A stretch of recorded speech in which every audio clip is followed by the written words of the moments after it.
հարցն է, որ ազգային ժողովի պատգամավոր եւ ԵԽԽՎ ներկայացուցիչ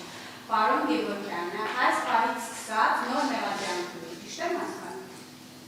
Փոփոխված նոր իրական։ Ճիշտ եմ հասկանում։ Սարգսյան, այդ հարցի քննարկմանը համապատասխանություն դատարանը բովանդակային անդրադարձ կկատարի։ Հիմա եթե դատարանը պատճառաբանի եւ իր որոշումը ամենայն դեպս այս պահին հրապարակի կստացվի իրավիճակ, որ արդեն 315-րդ հոդվածի հարցի քննարկման շրջանակներում դուք կունենաք դատարանի իհարկե դեռևս ոչ վերջնական կազմում։ Կողմից որոշում կայացնել է, մենք դրա համար այս հարցը բարձրացրեցինք։ Դատախազը չգիտես ինչու ասեց, բա քննարկված է, լուծված է, չեմ հասկանում ինչի պաշտի, դե որոշումից դեժբերումներ արեց, 315 հոդված, այս փուլ, այն փուլ, երբ որ մենք հարց էինք բարձրացնում, ասում ենք, որ հիմա նոր մեղադրանք է լինելու պարոն Գևորգյանի, թե ոչ։ Հիմա այն գործընկերոջ հարցին դուք պատասխանում եք, որ այո, այլևս կա նոր մեղադրանք։ Հիմա ուզում եմ հասկանալ, անձեռնմխելիությունից, կրկնարի անձեռնմխելիությունից օգտվող պարոն Գևորգյանը այսուհետ արդեն առանց անձեռնմխելիություն զրկվելու ունի նոր մեղադրանք։ Ձեր հարցը բարձրացված հարցը բարձր է։ Պարոն Գևորգյանի նկատմամբ քրեական հետապնդումը դեռևս սկսվել է 2018 թվականից։ Դրանից հետո քրեական հետապնդումը դադարեցնելու մասին համապատասխան որոշում է կայացվել, ինչը վերացվել է, այսինքն օրինական ուժ չի ստացել, պարոն Գևորգյանի նկատմամբ հարուցած քրեական հետապնդումը շարունակական դեռևս գործում է, քանի որ չկա վերջնական օրինական ուժի մեջ մտած որոշում։ Այս բանը փոխվել է արարքի իրավական գնահատականը։ Նոր մեղադրանք կա։ Նոր մեղադրանք։ Արարքի իրավական, այո, իրական դատավարության օրենսգրքի 277-րդ հոդվածի համաձայն նոր մեղադրանք արարքի իրավական գնահատականը փոխելիս յուրաքանչյուր դեպքում պետք է նոր մեղադրանք ներկայացնելու մասին որոշում կայացվի։ Սակայն քրեական հետապնդումը սկսվել է 2018 թվականից ձեր պաշտպանների նկատմամբ։ Շատ լավ։ Ընտրենք հարցիկ հայտնեք 202 հոդվածի ներկայացնել ԵԽԽՎ-ին, որ այսօր ըստ էության պարոն Գևորգյանին առաջադրվեց նոր մեղադրանք առանց անձնախելիության բան հաղթարել։ Պարոն Գևորգյան, ախր նույն բանը դուք Չէ, նույն բանը։ Քրեական հետապնդենք։ Իրավաբանության մեջ յուրաքանչյուր բառ կարևոր է։ Յուրաքանչյուր տառը կարևոր է։ Ձեր նկատմամբ քրեական հետապնդումը սկսվել է 2018 թվականին։ Ինչ կա, ինչ երեխասոսվել, հարգելի դատարան։ Չի վերացվել, պարոն։ Դատախազությունը անցած տարի քրեական հետապնդում հարուցված պայմաններում, նույն հասարակական հանգամանքների պարագայում, գալիս է ազգային ժողով մեկ այլ պատգամավորին լրացուցիչ մեղադրանք առաջադրելու, նոր մեղադրանք, նոր հոդված առաջադրելու պարագայում անձնախելիության հարց քննարկելու։ Հիմա դուք ինձ ասում եք, դատավարությունը սկսվել է 2018։ Ես ասում եմ 2021 թվականին, երբ որ ես դարձել եմ ազգային ժողովի պատգամավոր, 301 հոդված քրեական օրենսգրքում չի եղել, ես էլ այդ հոդվածով դատապարտված չեմ եղել։ Հիմա նորից եմ հարց տալիս։ Ես էլ մի տարի առաջ ես հարց տվել եմ։ Ասեցի, եթե դուք հիմա հաստատ եք դատախազի որոշում, համարում եք, որ նոր մեղադրանք առաջադրվելու, որովհետև կա անձնախելիության խնդիր։ Դուք ասեցիք, այո, դա համարվել է, որ ես հիմա դա եմ ուզում արձանագրեմ, որ այսօր պաստորեն հունվարի 16-ին ըստ էության առաջադրվեց նոր մեղադրանք Պարոն Գևորգյանին առանց անձնախելիության հարցը հաղթարել։ Շնորհակալ եմ։ Այդ մասով դատարանը մի քանի անգամ պարզաբանում տվել է առավել մանրամասն համապատասխանությունով անդրադարձ կատարեցին։ Աստորեն ստացվում է, որ մեղադրանք առաջադրվեց առանց անձնախելիության հարցին անդրադառնալու։ Այդ դեպքում հարցին կողմում։ Եթե մեղադրանք առաջադրվել է եւ ձեր հաստատքների մեջ դուք գրել եք, որ կանդրադառնանք համապատասխանություններ, որ փուլում եք անդրադառնալու, եթե առանց անձնախելիության զրկելու դուք մեղադրանքի նոր առաջադրում եք։ Այդ մասով եւս պարոն Վարդան դատարանը պարզաբանում տվել է յուրաքանչյուր հարցի։ Հիմա խնդրում եմ պարզաբանեք։ Պարզաբանում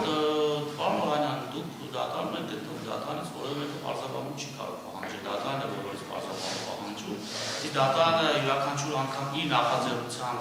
մի քանի անգամ կոնկրետ հարցերի վերաբերյալ պարզաբանում տալիս է իր նախաձեռնությամբ, որպեսզի վարույթի մասնակիցներին եւ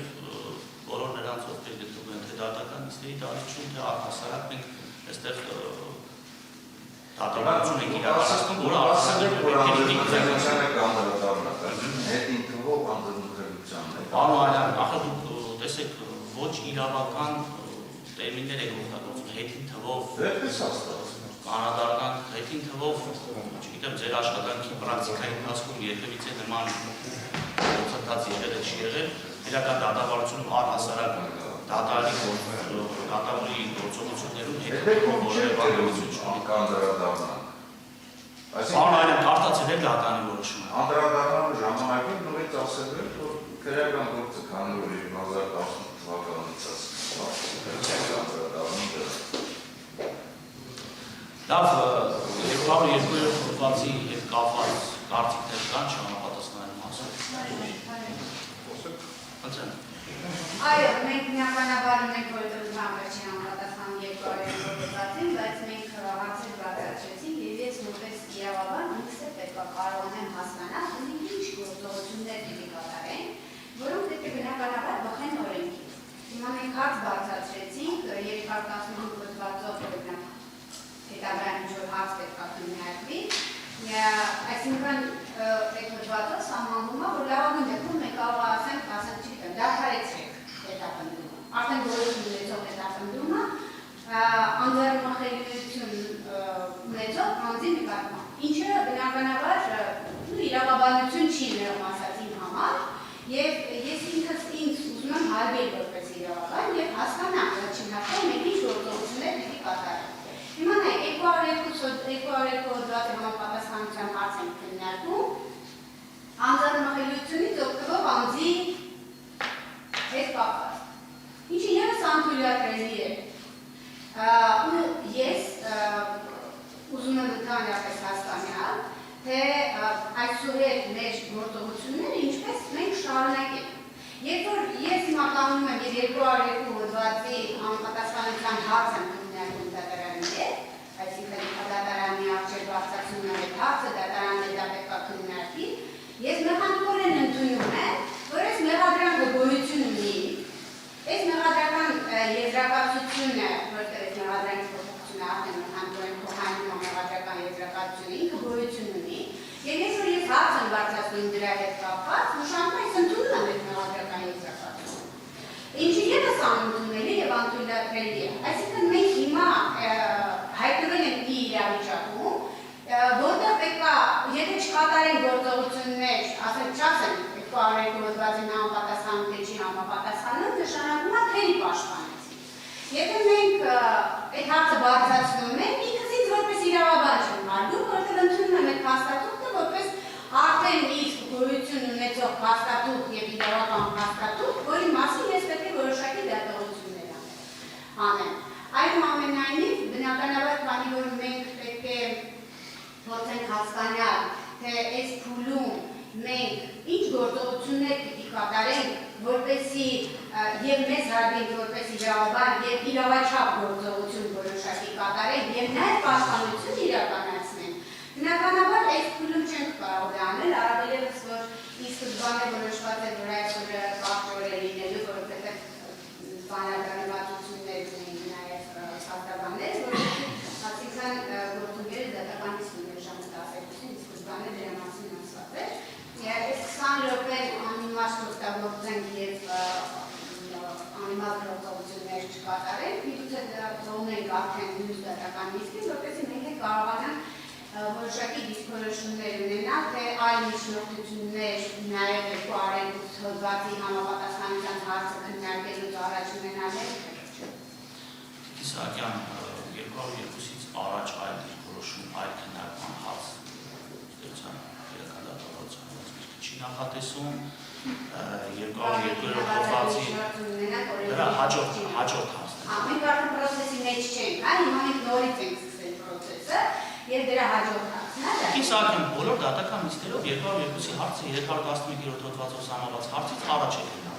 Առաջի անգամ չեք մասնակցում դատական։ Տարուչես անցնելուց հետո մենք նորից սկսում ենք պրոցեսը, այն ելակետից ենք եւ քննարկում ենք 202 հոդվածի Լավ, Տիկին Սահակյան ավարտեցին։ Խնդրեմ կարծիքներ